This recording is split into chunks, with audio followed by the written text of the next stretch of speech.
नमस्कार, आप देख रहे हैं हल्ला बोल टीवी। मैं हूं दीपक शर्मा और हम बात करने वाले हैं जनसुराज के आगे की रणनीति की। कहा जा रहा है कि जनसुराज, अब जो जनसुराज के सिपह सालार हैं, जनसुराज के सेनापति हैं प्रशांत किशोर, जिन पर भरोसा करते थे, वे सब एक एक कर साथ छोड़ रहे हैं। प्रशांत किशोर के करगहर से जो प्रत्याशी थे रितेश पांडे, उन्होंने साथ छोड़ दिया। कहा जा रहा है कि कुछ और कतार में हैं। तो कैसे प्रशांत किशोर आगे बढ़ेंगे, कैसे जनसुराज आगे बढ़ेगा, इस पर चर्चा करेंगे हम जनसुराज के नेता, वरिष्ठ नेता जयप्रकाश सिंह से, जो हिमाचल प्रदेश के पूर्व एडीजी थे और वीआरएस लेकर जिन्होंने छपरा से चुनाव लड़ा था। तो हम इनसे समझेंगे कि जनसुराज की आगे की जो राह होगी वो क्या होगी। तो कैसे आगे बढ़ेंगे, आपके साथी तो धीरे धीरे करके आपसे अलग हो रहे हैं। रितेश पांडे जब हार के बाद, पराजय के बाद, प्रशांत किशोर जब बैठे वहां जाकर के भितिहरवा आश्रम, तो वहां उनके साथ बैठे, तब तो लग नहीं रहा था कि जो उनके साथ मौन साधना पर बैठे हैं, उपवास पर बैठे हैं, वो इतनी जल्दी साथ छोड़ देंगे। तो अगर आपके साथी आपसे अलग हो रहे हैं तो इसकी वजह क्या है? देखिए, जब चुनाव होता है तो कोई हारता है, कोई जीतता है, ये तो राजनीति की हकीकत है। और ये भी बात सही है कि चुनाव में हार के बाद कई लोग साथ छोड़ते हैं, और जैसे जैसे हमारा नया अभियान शुरू होता है और हमारी मजबूती बढ़ती है, फिर नए लोग जुड़ना भी शुरू करते हैं। यह एक अनवरत प्रक्रिया है। महत्वपूर्ण ये नहीं है कि हम हार गए और अब क्या करें। महत्वपूर्ण ये है कि हारने के बाद हम कितनी जल्द उठकर खड़े होते हैं और फिर दौड़ना शुरू करते हैं। मुझे एक शेर याद आ रहा है, गिरते हैं सहसवार ही मैदाने जंग में, वो क्या गिरे जो घुटनों के बल चले। वो तिफल क्या गिरे जो घुटनों के बल चले। तिफल होता है छोटा बच्चा। आप देखिए कि इतनी करारी हार के बावजूद आज जब जहानाबाद में एक बेटी का सवाल आया तो प्रशांत किशोर ही गए हम लोग। और हम लोग पहले से ही मैंने तत्पर थे कि संक्रांति का हम प्रतीक्षा कर रहे थे। जैसे ही सूर्य उत्तरायण होंगे, आप देखिए कि हमारे सनातन धर्म में सूर्य का उत्तरायण होना शुभ का, सकारात्मकता का और ऊर्जा का प्रतीक है। तो हम जैसे कि सूर्य के उत्तरायण होने की प्रतीक्षा कर रहे थे, जैसे संक्रांति आया, 14 जनवरी को दही चूड़ा का प्रोग्राम हुआ शेखपुरा हाउस में, और 15 जनवरी से हम नई ऊर्जा और यहाँ पर एक सवाल है मेरा कि 14 जनवरी को जो आपका दही चूड़ा का प्रोग्राम हुआ वो बड़ा गोपनीय हुआ। अमूमन होता यह था कि जो दही चूड़ा का कार्यक्रम या किसी भी तरह की पार्टी प्रशांत किशोर की होती थी, उसके बारे में हम लोगों को पूरी जानकारी होती थी। लेकिन यह जो पार्टी हुई, इसमें कहा गया कि बहुत ही गोपनीय ढंग से आयोजन हुआ। ऐसा क्यों? नहीं, देखिए, जो चुनाव का परिणाम आया उसके बाद सारे संगठनों को औपचारिक रूप से भंग कर दिया गया है। कुछ चुनिंदा लोगों को बुलाया गया कि उसके बाद दही चूड़ा के बाद एक मीटिंग भी रखी गई थी, वरिष्ठ पदाधिकारियों की मीटिंग रखी गई थी। तो अगर बहुत ज़्यादा लोग आ जाएंगे तो उसमें जो नीतिगत मीटिंग नहीं हो सकती है, मसलों पर विचार नहीं हो सकता है। इसलिए दोनों को क्लब किया गया था, पहले दही चूड़ा और उसके बाद वो मीटिंग हुई। और वैसे भी जो सारे हमारे संगठन भंग हैं, तो अभी हम लोग जानबूझ के भीड़ इकट्ठा नहीं करना चाह रहे हैं और सोच रहे हैं कि पहले हम लोग संगठन के विषय पे रणनीति बना लें। संगठन ही बड़ा सवाल है ना। सवाल ये है कि जो प्रशांत किशोर ने जो संगठन खड़ा किया, वो संगठन चुनाव में दिखा नहीं। मेरी कई जनसुराज के प्रत्याशियों से बात हुई, उन्होंने मुझे कहा कि वे, ऐसा लग रहा है जैसे प्रशांत किशोर का नाम और स्कूल का बस्ता का सिंबल उन्हें दे दिया गया है, और प्रशांत किशोर का नाम उनके साथ है और स्कूल का बस्ता है, संगठन है ही नहीं, संगठन उनके साथ खड़ा ही नहीं है। ऐसा हुआ कि जो 10-10, 11-11 प्रत्याशी थे जो रेस में दौड़ रहे थे, जिस एक को मिल गया वो 10 पूरी मजबूती से उसके खिलाफ खड़े हो गए। तो ये तो अच्छे संगठन की पहचान नहीं है। देखिए, जो इस चुनाव में हम लोग की हार हुई है तो कहीं ना कहीं अनेक कमियां रही होंगी। सो कमी संगठन के लेवल पर भी रही है और इसकी वजह से संगठन को जितनी मजबूती से उम्मीदवार के साथ खड़ा होना चाहिए था उस तरह से नहीं देखा गया और भी अनेक कमियां हुई जिसकी वजह से हार हुई है। तो ये जो हम लोगों की जो गहन मंत्रणा चल रही है आजकल तमाम उन्हीं मुद्दों पे चल रही है और जितने लोग चुनाव लड़े थे उनको व्यक्तिगत रूप से बुलाकर और मिला जा रहा है, उनसे उनका फीडबैक भी लिया जा रहा है, कहाँ क्या कमी रह गई और आगे हमें क्या करना चाहिए, उसके आधार पर रणनीति बनाई जा रही है। और ऐसा समझिए कि नए तरीके से संगठन को इस रूप में खड़ा किया जा रहा है कि उम्मीदवार कोई हो। इस बार क्या हुआ कि हर विधानसभा में मान लीजिए कि 5 से 7 उम्मीदवार थे, एक को नहीं मिला तो बाकी लोग या तो चुप रहे या कम समर्थन किए या विरोध भी किए। अब ऐसा सिस्टम हम लोग बनाने का प्रयास कर रहे हैं कि कोई भी उम्मीदवार हो, संगठन हमारे साथ, हमारे उम्मीदवार के साथ चट्टान की तरह खड़ा मिले। अभी तुरंत परीक्षा है आप लोगों की, एमएलसी चुनाव है। तिरहुत में पिछली बार जो चुनाव हुआ था एमएलसी चुनाव शिक्षक वाला, उसमें आप लोग जनसुराज दूसरे नंबर पर रहे थे। आप निर्दलीय जीते थे, वहां से आप लोग जनसुराज दूसरे नंबर पर रहे थे और आपने जदयू और आरजेडी के प्रत्याशियों को तीसरे और चौथे नंबर पर धकेल दिया था। तो फिर से पटना और दूसरे जो एमएलसी शिक्षक वाला जो चुनाव है, स्नातक वाला चुनाव है, उसमें ताकत दिखाएंगे आप लोग, चुनाव लड़ेंगे? बिल्कुल। हमने पिछली चर्चा में भी आपको बताया था कि आने वाले सभी चुनावों को जनसुराज पार्टी पूरी सुदृढ़ता से लड़ेगी और उसमें हमारी ताकत दिखेगी। ये बात अलग है कि अभी जिस स्तर पर हम संगठन बनाना चाह रहे हैं कि तब तक संगठन किस स्तर पर बना रहेगा ये अभी नहीं कहा जा सकता है, क्योंकि अभी एक एक आदमी को जिसको जोड़ा जाएगा उसकी अच्छे से पहचान की जाएगी। ऐसा तो नहीं कि आदमी फेयर वेदर फ्रेंड है, हमें ऑल वेदर फ्रेंड चाहिए जो कि हमारे। एमएलसी चुनाव को लेकर क्या रणनीति है? एमएलसी चुनाव को लेकर अभी बहुत कम वक्त है। हाँ, अभी उस पर चर्चा होनी है। लेकिन एमएलसी चुनाव तो लड़ना है, तय है, उस पर अभी चर्चा। शिक्षक स्नातक दोनों? जी जी जी जी लड़ना है।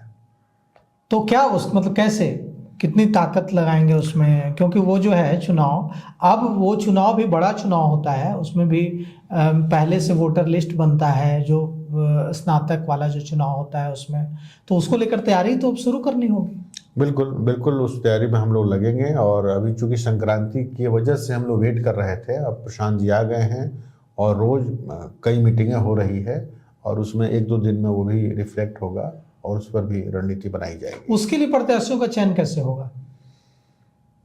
अब ये तो अभी मानदंड नहीं तय हुए हैं, लेकिन उन मीटिंग में वो मानदंड भी तय किए जाएंगे कि किस तरह से प्रत्याशी का चयन किया जाए। क्योंकि आपने देखा जब आप 243 सीटों पर लड़े विधानसभा चुनाव कि जो लोग आए टिकट के लिए और दूसरे दलों से या दूसरी भावनाओं को लेकर, वो वहीं तक उनका साथ रहा, उसके बाद अब वो दिख भी नहीं रहे हैं। तो जो प्रत्याशी का चयन होगा, क्या गलतियों से जनसुराज सीखेगा यहाँ? बिल्कुल। देखिए, प्रशांत जी तो वैसे प्रत्याशी का चयन बहुत ही संजीदगी से किए थे और लेकिन आप देखिए कि एक बड़ा हृदय उन्होंने, कोई राजनेता ऐसा नहीं दिखाता, उन्होंने ये कहा था कि मान लीजिए कि हमारे द्वारा किसी गलत प्रत्याशी का चयन हो गया है तो उसको वोट मत दीजिए, बिहार जीतना चाहिए, जनसुराज जीते या ना जीते। तो इस तरह की दरियादिली उन्होंने दिखाया था चयन के दौरान। लेकिन आप हार जीत अपनी जगह पे है, किसी भी मानदंड से आप देख लें तो जनसुराज के प्रत्याशी बाकी पार्टियों के प्रत्याशी से बेहतर थे। चाहे शिक्षा में देखिए या चाहे उनके व्यक्तित्व में देखिए, चाहे ईमानदारी में देखिए, समाज में स्वीकार्यता में देखिए। ये बात अलग है कि चुनाव में जिस तरह से धन बल का प्रयोग हुआ, बाहुबल का प्रयोग हुआ, संस्थाओं का दुरुपयोग हुआ, संवैधानिक संस्थाओं का दुरुपयोग हुआ, इसलिए किसी पार्टी के फेवर में रिजल्ट जा सकता है।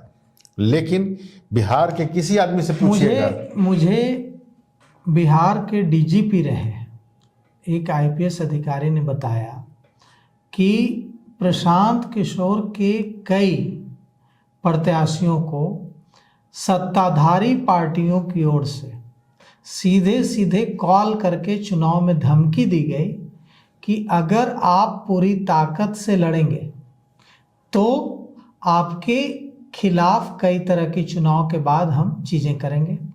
उसमें कई लोग सेवानिवृत्त थे, अधिकारी, और कई लोगों को कई तरीके से धमकाया गया।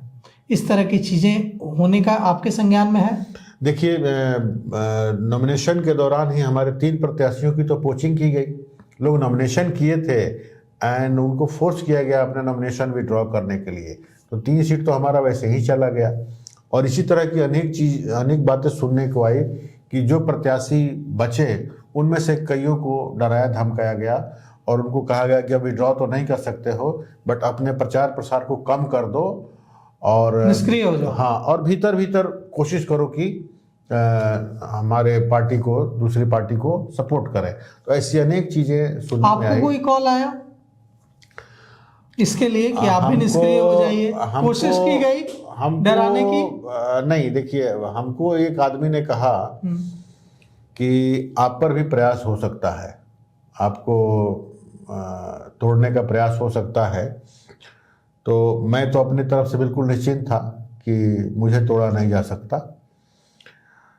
तो मैंने एक दिन पूर्व ही मीडिया के 1-2 लोगों को बुलाया और हमने कहा कि भाई मेरा इंटरव्यू लो। और इंटरव्यू में उन्होंने ये सब प्रश्न किया कि क्या अभी टूट सकते हैं।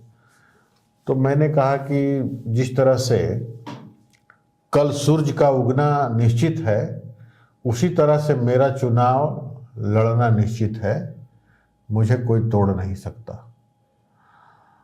तो इस इंटरव्यू के बाद कोई बड़ी पहल मेरे प्रति नहीं हुई। संभवतः आपके समर्थकों को डराने की कोशिश हुई?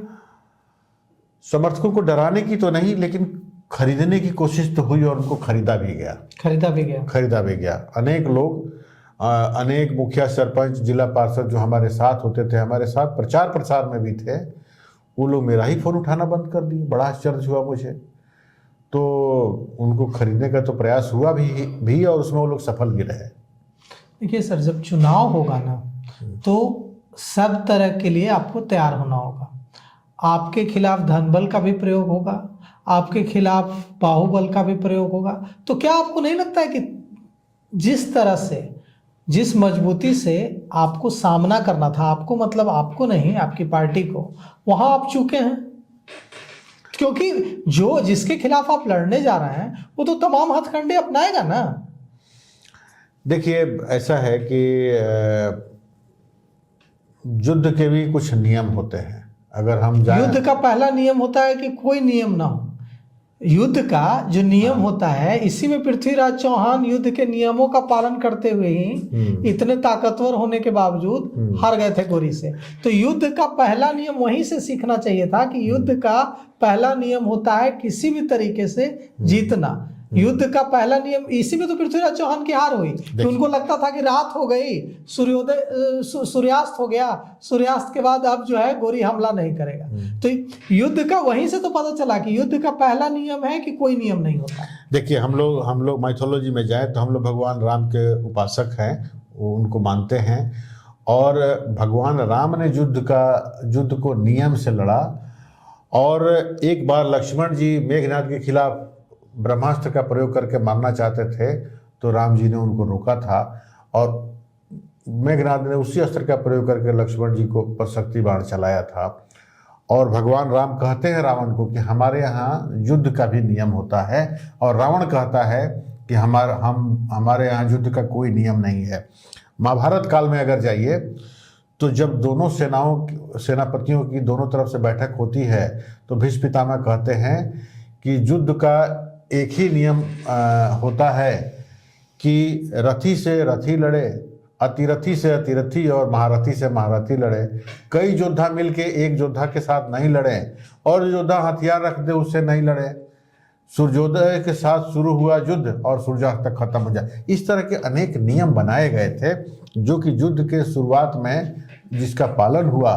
ये बात अलग है कि 18वें दिन आते आते अश्वत्थामा ने पांडव पांडवों के पुत्रों का, द्रौपदी के 5 पुत्रों का सोई में वध कर दिया, तो वो अधर्म की पराकाष्ठा थी। तो नियम तो होता है। जन स्वराज पार्टी जो बिहार में बदलाव चाहती थी, हम लोग धर्म से लड़े, अवैधिक, ये मानते हैं कि धर्म से लड़े, भले हार गए, हाँ, हम लोग धर्म नहीं छोड़ा। हम लोग नियम हाँ। कानून, नहीं, आप लोग ये कहने की स्थिति में है जनसुराज कि भले ही हम पराजित हुए, हम हार गए, लेकिन हम धर्म से लड़े।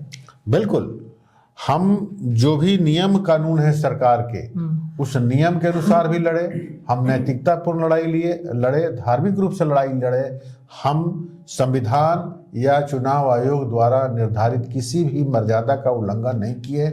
लेकिन दूसरी पार्टियों ने इसको तार तार कर दिया, और ये जो लड़ाई जीती गई है उसमें अनेक ऐसे टूल्स का प्रयोग किया गया है जो ना नीतिगत थे और ना ही विधिक थे। तो इस बात का हमें संतोष है कि हम लोग विधिपूर्ण तरीके से लड़ाई लड़े।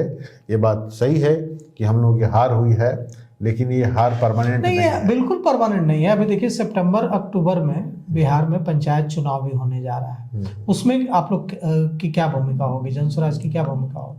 संभवतः तब तक हमारा संगठन बन गया रहेगा और हम बहुत मजबूती से पंचायत चुनाव लड़ेंगे। प्रशांत किशोर को आपने चुनाव से पहले देखा, चुनाव के दौरान देखा, और पराजय के बाद अब देखा। इस पराजय से प्रशांत किशोर में क्या बदलाव आया है?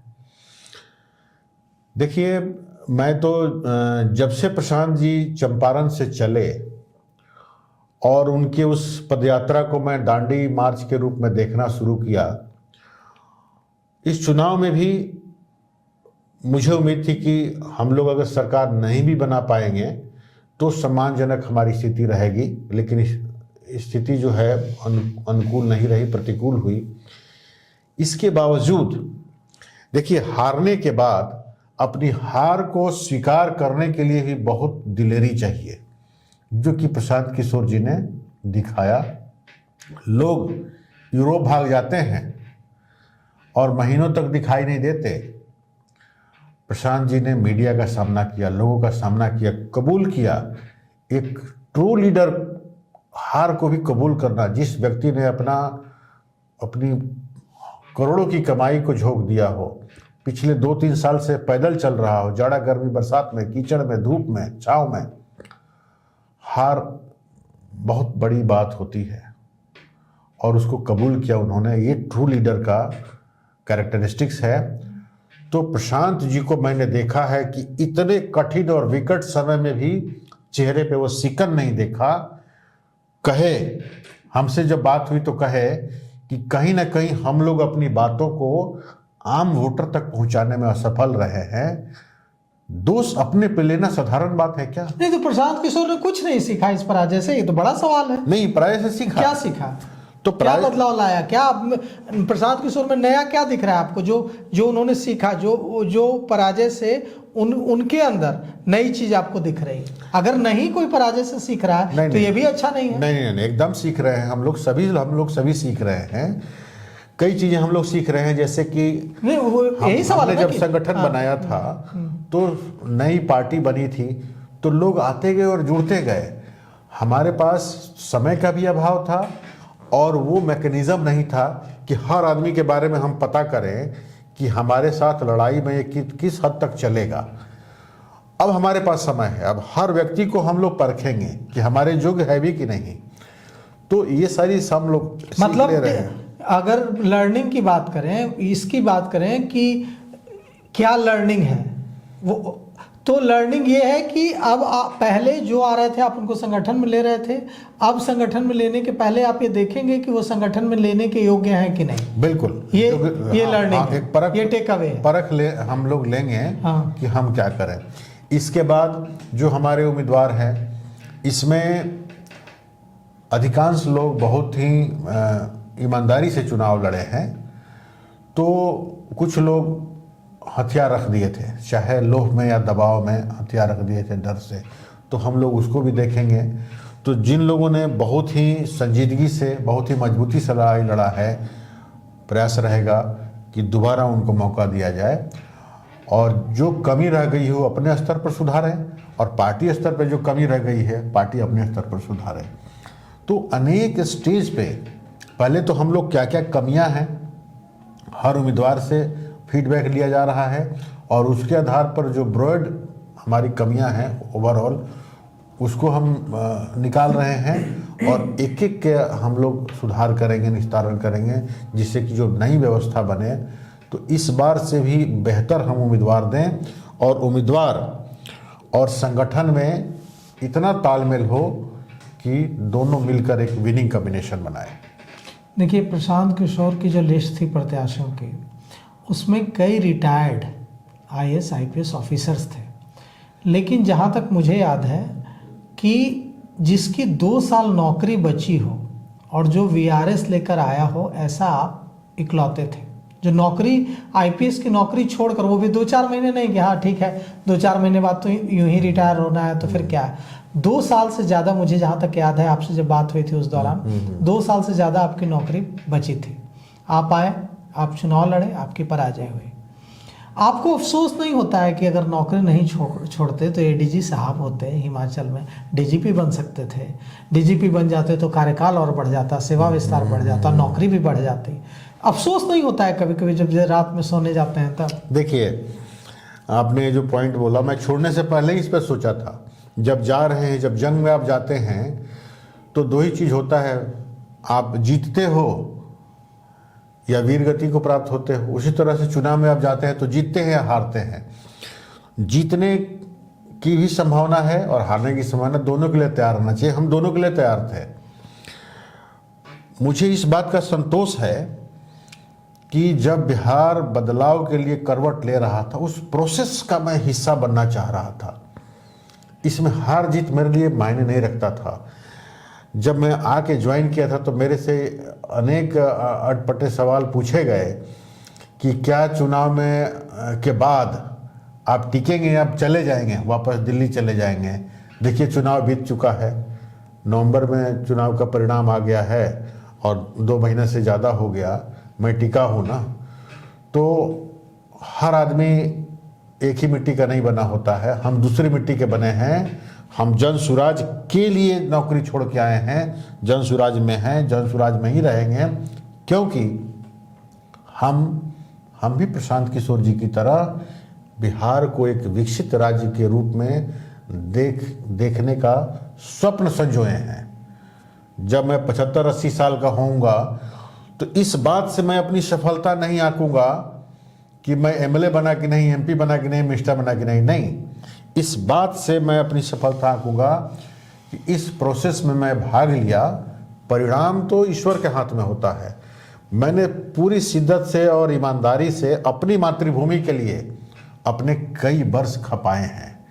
इस बात का मुझे संतोष रहेगा और गर्व रहेगा। इसलिए कोई मुझे शिकन नहीं है कि मैं क्यों आया। उस समय का वही सर्वश्रेष्ठ फैसला था और मुझे उस फैसले पर भी कोई निराशा नहीं है। सही फैसला था और इसीलिए मैं अब संक्रांति में, देखिए संक्रांति आ गया है और नई ऊर्जा के साथ हम जन सुराज के साथ फिर जुड़ गए हैं। तो देखिए, एक कहानी थी छोटी सी जो हम लोगों ने पढ़ी थी कि जंगल में एक बार आग लगी थी तो एक चिड़िया नदी में जाती थी, अपने जो उसके पर थे उसको पानी में ऐसे भिंगाती थी और फिर आग पर आकर पानी छिड़कती थी। तो दूसरे जानवरों ने कहा कि तुमको क्या लगता है कि तुम ऐसे अपने पंखों से पानी लाकर आग बुझा दोगी? तो चिड़िया ने कहा कि मुझे नहीं पता कि आग बुझेगी या नहीं बुझेगी, मुझे इतना पता है कि जब इस जंगल के आग लगने का इतिहास लिखा जाएगा तो मेरा नाम आग लगाने वालों में नहीं, आग बुझाने वालों में दर्ज होगा। तो अगर ऐसा प्रयास जयप्रकाश सिंह कर रहे हैं तो इसके लिए इनकी तारीफ होनी चाहिए, इसके लिए इनको साधुवाद दिया जाना चाहिए। तो फिलहाल इस पेशकश में इतना ही। आगे की खबरों के लिए देखते रहिए हल्ला बोल टीवी। शुक्रिया।